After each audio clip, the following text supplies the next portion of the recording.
ตะกี้ไปเฮ็ดงานอยู่ไทยได้ดิพี่น้อง2ผัวเมียเพิ่นนี่เฮ็ดทำงานอยู่ไทยมาเปิดกิจการอยู่ละวันนี้มาเฮ็ดธุรกิจอยู่ละเนาะไปไทยจักปีก็เอ้ย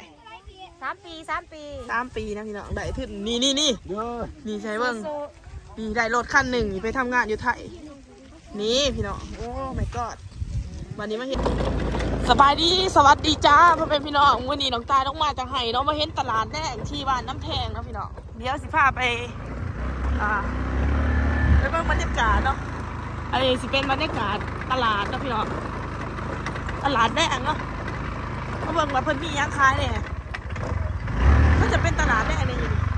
มันบ่เป็นตลาดอะไรนี่เป็นตลาดแดงเดี๋ยวไปเบิ่งเนาะเขาจะขายยังไงโอ้ของขายหลายเด้ยี่ดูสิโอ้เขาจะขายยังไงโอ้ขายดูสิตาลนี่ไปฮะตาลนี่ไปเนี่ยมักตาลต้องซิบนี่นะพี่น้องบรรยากาศอยู่ตลาดเบิ้งมาแต่ให้แต่สวนนี่เนาะพี่น้องมาจะขายใส่บักตาลนี่3 ถุงเดืออยู่มีบักตาลนะพี่น้องขายบักตาลนะเอายังหน่อบักตาลมูยางนะบักตาล3 หน่อได้คนเอาบักนี่เราะพ่อขาขายบักตาลพี่น้องขายไอติมน้ำ ตาลก็ไอติมเหรอแซ่บเพราะว่าแซ่บก็ไอติมอีกอ๋อเปิดจับงูเสือพี่น้องบรรยากาศตลาดโอ้มีเสือต้องล้อเอาหรอกมาพี่น้องเอาไปเบิ่งอะไรว่ามียังขายเนี่ยโอ้ดุกสีเนาะมีดุกสีห่านขาดนี่ประมาณ2-3ห่าน2-3 ล้านนี่นะพี่น้องโอ้ฮะดุกสีโอ้นี่แม่ว่าอันพี่น้องมันมาขายของทีมงานอินดี้ของครัวอินดี้เนาะขายยังนี่ขายดุกสีนบ่ขายใหม่จะไหนเอาอันนี้ใหม่เนี่ยอันนี้แน่แล้วกันนี่แน่ย่างสาทงยังอ่ะโอ้มันปิวอ๋อขายดีอยู่บ่ขายดีอยู่เหลือโอ้ดีแล้วพี่น้องแล้วสิเบิดนะมันอันนี้อีหยังซะอันนี้หันกะลูกชิ้นคือกันแต่ว่าเขาเฮ็ดเป็นลูกไข่ดาวโอ้นี่แล้วพี่น้องใส่น้ำจิ้มเลยใส่นี่แล้วพี่น้องอุดหนุนซอยเพิ่นแม่บอกอันเฮ็ดเองวะนี่โอ้นี่แล้วพี่น้องตลาดแ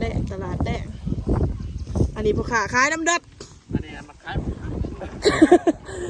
นี่เนาะขายยังนี่เด้อบ่นั่นแหละอันนี้อันนั้นชมบ่อันเท่าไรนี่โอ้ทำมันเช้ายังแน่ขายดีอยู่บ่แต่พอได้อยู่พูดไปจ่ายเงินเอาลูกลูกศิษย์ฮะว่ามี5,000 กีบอันนี้เป็นพ่อค้าขายของนี่นะเบิ่งหานั่นนะโอ้อันนี้บาทแก่โคตรเท่าพี่น้อง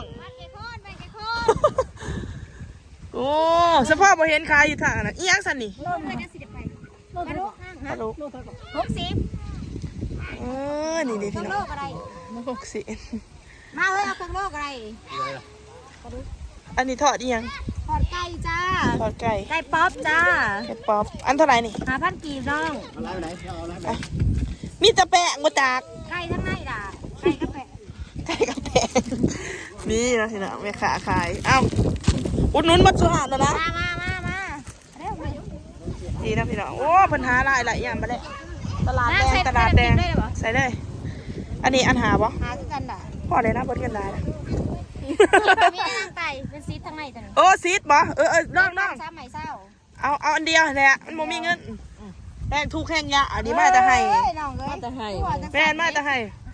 พี่น้องบรรยากาศอันนี้เป็นมาน้ำแทงข้นกับข้าเจ้าบ่ท่านมาเนาะที่ว่าเขาเมื่อเบิดแต่บ่จักห่วยสมกองจะพูดโอ้พันมาหาตะกี้ไปเฮ็ดงานอยู่ไทยได้ดิพี่น้อง2ผัวเมียเพิ่นนี่ เฮ็ดทำงานอยู่ไทยมาเปิดกิจการอยู่ละวันนี้มาเฮ็ดธุรกิจอยู่ละเนาะไปไทยจักปีก็เอ้ย 3 ปี 3 ปีนะพี่น้องได้ขึ้นนี่ เด้อ นี่ใช่เบิ่งนี่ได้รถคันหนึ่งนี่ไปทำงานอยู่ไทยนี่พี่น้องโอ้ my god วันนี้มาเฮ็ดอยู่นะเฮ็ดอยู่ไทยจะเป็นเด็กๆบ้านน้ำแทงเนาะแซ่บบ่บักดา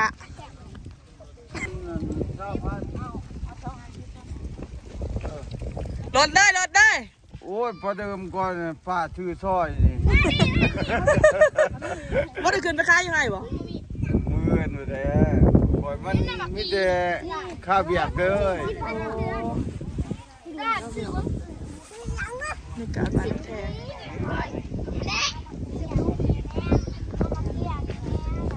เราจะมาซื้อของอ่ะมาแดงโอ้ขายดิบขายดี ชิ้นหมูกับมี ขาย บ่ บุรีเด้อขายชุกนะ ชิ้นหมูกับมี ขายชุกบุรีได้ คือ ขาย เบิด ชุ อ่ะ กบัตรลูกศิลเขาคือเบิดก่อนแต่เขาขายชุก แล้วเราขายดีเฮ้ย เอ้าบอกเลยว่าขายดิบขายดีขายชุกแบบว่าเบิดก่อนหมู่ อันนี้ไอ้บ่อันเบาจากไหนวะ มาเด้อพี่น้อง แต่ว่ามาเช่าโลกนี่โลกพี่ได้พี่น้องบริเสียเงินได้นี่นี่ค่าที่นี่บริเสียเงินได้ใครอยากมาขายกับมาขายเด้อไอ้ตังมาเด้อโดดบริเสียเงินจักแล้วเพิ่งไปเพิ่นสิเก็บค่าภาษี บ่มี สิเมื่อแล้ววะนี่สิเมื่อแล้ววะ แล้วใครแล้วใคร สิเมื่อทางไหนนี่เมื่อทางเก่าเหรอ เมื่อห้องนี่แล้วเมื่อทางเก่าเมื่อไปทางบ้านต่างๆนี่แหละ อ๋อ เก่าเนี่ย พี่น้องโดดเพิ่นเอามาขายโดดซาดิไปคู่ปางวะนี่ไปขายของ ลงแต่ตลาดนัด อ๋อเพิ่นลงตลาดนัดนะพี่น้องนี่ไก่สิเบิร์ดได้นี่ขายดีได้พี่น้อง ไม่ค่ากันยิ้มได้ดี ก็ยิ้มอยู่ต่อเนาะโอเคพี่น้องเลี้ยงลงใจใช่ไหมเอากำลังนี้เนาะนี่บรรยากาศแรงเนาะตลาดแรงบ้านน้ำแข็งบ้านน้ำแข็งนี่คือกระเบื้องอะไรวะหมอไอ้บ้านน้ำแข็งคือกระเบื้องอะไรเกาะเมืองโค้งเซโลนแข้งสารวัตรนะพี่น้อง แกงยำภาษา โอ้นี่เนาะนี่เขาจะวางคนเขาจะกะนี่คือแบบนี้เนาะขึ้นไปขายอยู่ไห้เลยไอ้บ้านจะไปขายอยู่ไห้ป่ะ ไปมืออื่นก็ไป โอ้โอเคนะพี่น้องเนี่ยสิเมื่อก่อน กำบล น้องพี่น้องตอนนี้ก็ต้องมาจะพูดเนาะถ่ายอีกแล้วเลยสิบ้าละลงมาแต่กลมันแน่นะจ๊ะตอนนี้ก็สิเป็นบรรยากาศย่ำแดงก็พี่น้องหวานน้ำแทงนี่สิเป็นร้านค้าเนาะร้านค้า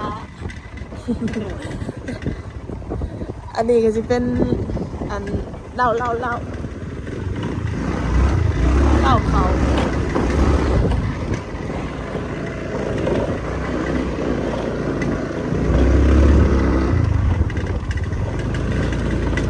รื่องกิจกรรมแล้วพี่น้องไปเบิ่งธุรกิจต่างๆ นี่ก็เป็นธุรกิจต่างๆอะไรอย่างเกี่ยวกับธุรกิจงัวควายนี่งัวควาย